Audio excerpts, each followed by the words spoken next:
Iran Israel युद्ध फिलहाल अपने सीज फायर से गुजर रहा है। इन दोनों की लड़ाई में जो सबसे ज्यादा चर्चा का विषय रहा वो था सेंट्रीफ्यूज और यूरेनियम इनरिच यानी यूरेनियम संवर्धन शब्द।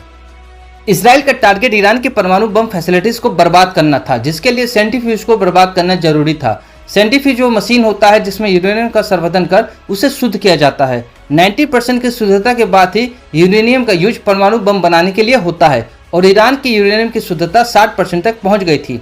तब इसराइल ने ईरान के परमाणु साइट पर हमला कर 15,000 सेंट्रीफ्यूज बर्बाद करने का दावा किया था। आज के वीडियो में जानेंगे कि परमाणु बम बनाने के लिए कौन से यूरेनियम की आवश्यकता पड़ती है, क्या होता है यूरेनियम संवर्धन और क्यों जरूरी पड़ती है यूरेनियम संवर्धन के लिए सेंट्रीफ्यूज की। पहले जानते हैं यूरेनियम के बारे में। यूरेनियम की खोज 1789 में जर्मन रसायनज्ञ मार्टिन क्लेप्रोथ ने पीच ब्लेड नामक खनिज में की थी। यूरेनियम एक रासायनिक तत्व है जिसका प्रतीक होता है यू। इसका नाम यूरेनस ग्रह के नाम पर रखा गया था। यह चट्टानों के साथ महासागरीय जल में भी पाया जाता है। यूरेनियम का उपयोग ऊर्जा उत्पादन और परमाणु हथियारों के लिए भी किया जाता है।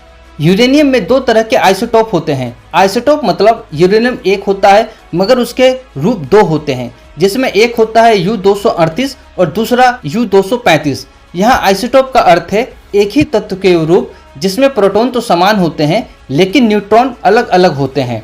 मतलब यूरेनियम के दोनों आइसोटोप 235 और 238 के पास 92 प्रोटॉन होते हैं, पर U-238 में 146 न्यूट्रॉन होते हैं और U-235 में 143 न्यूट्रॉन होते हैं। ऐसे में अगर आप यूरेनियम के पहले आइसोटोप को काउंट करें तो 92 proton plus 146 neutron equal to 238, जिस वजह से इसे U-238 कहा जाता है। जबकि दूसरा आइसोटोप में 92 proton plus 143 neutron equal to 235 होते हैं, जिस वजह से इसे U-235 कहा जाता है। पर ये 3 न्यूट्रॉन का अंतर ही दोनों की खासियत में कई गुना बदलाव कर देता है। इन न्यूट्रॉन की बदौलत ही U-235 U-238 के तुलना में कई गुना बलशाली, विध्वंसक और खतरनाक बन जाता है, जिस वजह से U-235 का उपयोग ऊर्जा या परमाणु बम बनाने के लिए होता है। लेकिन प्रकृति का न्याय यह है कि धरती पे U-238 बहुत अधिक मात्रा में पाया जाता है, जबकि U-235 बहुत कम मात्रा में।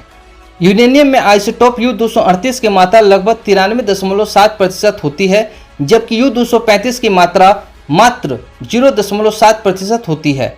लेकिन यही 0.7% U-235 ही न्यूक्लियर फ्यूल है, यानी कि इसी से ऊर्जा या एटम बम बनाया जाता है। एटम बम जब छोड़ा जाता है तो वो अपने लक्ष्य पर पहुंच के न्यूक्लियर विखंडन को अंजाम देता है। इस दौरान जब न्यूट्रॉन U-235 से टकराता है तो वो टूट जाता है। इस प्रक्रिया में भारी मात्रा में ऊर्जा निकलती है, साथ में 2-3 और न्यूट्रॉन निकलते हैं। ये न्यूट्रॉन अगले यूरेनियम नाभिक से टकराते हैं और फिर ऊर्जा निकलती है। इससे चेन रिएक्शन शुरू होता है। अगर आप इस चेन रिएक्शन को कंट्रोल कर लेते हैं तो इस ऊर्जा को आप बिजली के रूप में प्रयोग कर सकते हैं। लेकिन यही चेन रिएक्शन जब अनियंत्रित हो जाता है तो ये एटम बम बन जाता है। गौरतलब है कि U-238 से जब न्यूट्रॉन टकराता है तो ऐसी प्रतिक्रिया नहीं होती, क्योंकि वह न्यूट्रॉन को पकड़ लेता है लेकिन टूटता नहीं है। टूटता है U-235 और वो परमाणु बम बन जाता है। इसीलिए U-238 को U-235 बनाने के लिए सेंट्रीफ्यूज के द्वारा यूरेनियम इनरिचमेंट किया जाता है, जिसे यूरेनियम संवर्धन कहते हैं। अब समझते हैं क्या होता है यूरेनियम संवर्धन यानी यूरेनियम इनरिचमेंट। जैसा मैंने ऊपर बताया, यूरेनियम खदानों से मिलने वाला प्राकृतिक यूरेनियम बहुत कम उपयोगी होता है, क्योंकि इसमें U-235 की मात्रा 0.7% ही होता है। इसका उपयोग करने के लिए इसमें 235 की मात्रा बढ़ानी होती है। यही प्रक्रिया यूरेनियम संवर्धन यानी यूरेनियम इनरिचमेंट कहलाती है। यानी कि प्राकृतिक यूरेनियम में U-235 की मात्रा को बढ़ाने और U-238 की घटाने की क्रिया को यूरेनियम एनरिचमेंट कहा जाता है। पर यूरेनियम एनरिचमेंट के लिए जरूरी होता है सेंट्रीफ्यूज।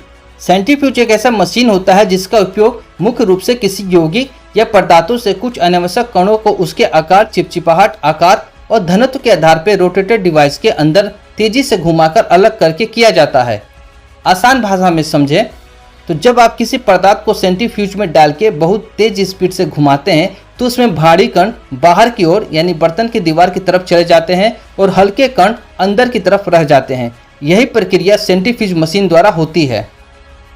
सिंपल उदाहरण से समझिए, जिसे चावल को सूप में रखकर पटका जाता है, जिसे चावल का कंकर अलग होकर बाहर की ओर चला जाता है और सूप में बस चावल रह जाता है। आपने चलनी में बालू डालकर उसे चलते भी देखा होगा, जिससे मोटा बालू चलनी में रह जाता है और पतला बालू बाहर निकल जाता है। यह दूध को मथ कर वसा अलग करने की जो विधि है, वैसा ही कुछ विधि यहाँ पे भी काम करता है। वैसे सेंट्रीफ्यूज मशीन कई तरह के होते हैं, जिसका इस्तेमाल यूरेनियम को शुद्ध करने के अलावा उद्योग, मेडिकल, लेबोरेटरी, विज्ञान जैसे अलग अलग क्षेत्रों में अलग अलग उद्देश्यों के लिए किया जाता है। पर इसका डिजाइन भी अलग अलग होता है, जिससे प्रयोगशाला में रक्त, मूत्र और अन्य शारीरिक तरल पदार्थों के नमूनों को अलग करने के लिए भी सेंट्रीफ्यूज का इस्तेमाल होता है। औद्योगिक प्रतिक्रिया में दूध से क्रीम को अलग करने, तेल और पानी को अलग करने या जल से ठोस पदार्थों को अलग करने के लिए भी सेंट्रीफ्यूज मशीन का इस्तेमाल होता है। चिकित्सा की बात करें तो चिकित्सा के क्षेत्र में रक्त से प्लाज्मा को अलग करने में और अन्य शारीरिक तरल पदार्थों के नमूनों को विशेषज्ञ करने के लिए भी इसका इस्तेमाल होता है। पर यहाँ हम उस सेंट्रीफ्यूज के बारे में बात करेंगे जिसका उपयोग यूरेनियम एनरिचमेंट के लिए होता है।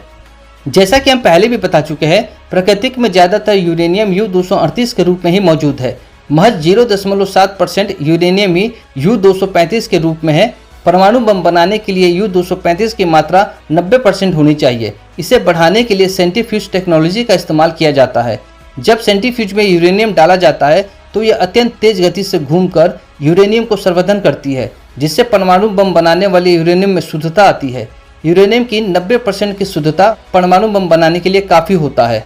इसे बनाने के लिए सबसे पहले यूरेनियम हेक्साफ्लोराइड गैस UF6 को सेंट्रीफ्यूज में डाला जाता है। इससे यूरेनियम के भारी आइसोटोप यानी U-238 बाहर की ओर चला जाता है और हल्का U-235 अंदर की ओर जमा हो जाता है। इस प्रोसेस को बार बार दोहराया जाता है ताकि U-235 की मात्रा बढ़ती जाए। इस प्रोसेस को यूरेनियम एनरिचमेंट या यूरेनियम संवर्धन कहते हैं। 3 से 6% तक सर्वाधिक यूरेनियम का उपयोग परमाणु ऊर्जा रिएक्टर में ईंधन के रूप में किया जाता है, पर जब इसकी इनरिच 90% तक हो जाती है तो इसे उच्च स्तरीय सर्वाधिक यूरेनियम का उपयोग परमाणु हथियार में किया जाता है। अब जानते हैं यूरेनियम का कितना संवर्धन किस काम के लिए जरूरी है। बिजली उत्पादन की बात करें तो इसके लिए 3 से 5%। अगर आप यूरेनियम से बिजली बनाना चाहते हैं तो आपको यूरेनियम को 3 से 5% तक एनरिच करना पड़ेगा, यानी कि जिस U-235 में 3 से 5% यूरेनियम है उसका इस्तेमाल परमाणु बिजली घरों में किया जा सकता है और इससे बिजली बनाई जा सकती है।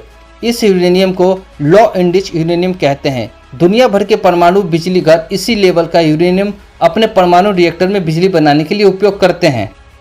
पर जब यूरेनियम का एनरिचमेंट 20% तक हो जाता है तो इसका इस्तेमाल नौसेना के जहाज़ों और पनडुब्बियों के रिएक्टरों में किया जाता है। यूरेनियम की यह अवस्था हाई एनरिच यूरेनियम कहलाती है। इस लेवल तक आकर यूरेनियम काफ़ी शक्तिशाली और विध्वंसक हो चुका होता है। यूरेनियम 235 का एनरिचमेंट जितना ज़्यादा होता है यह उतना ही घातक, विध्वंसक और ताकतवर होता चला जाता है। यही कारण था कि ईरान द्वारा यूरेनियम एनरिचमेंट 60% तक कर लेने के बाद ही इजराइल ने उस पर हमला किया था, ताकि ईरान को परमाणु बम बनाने से रोका जा सके। आज के वीडियो के लिए इतना ही। मिलेंगे अगले वीडियो में, तब तक के लिए जय हिंद।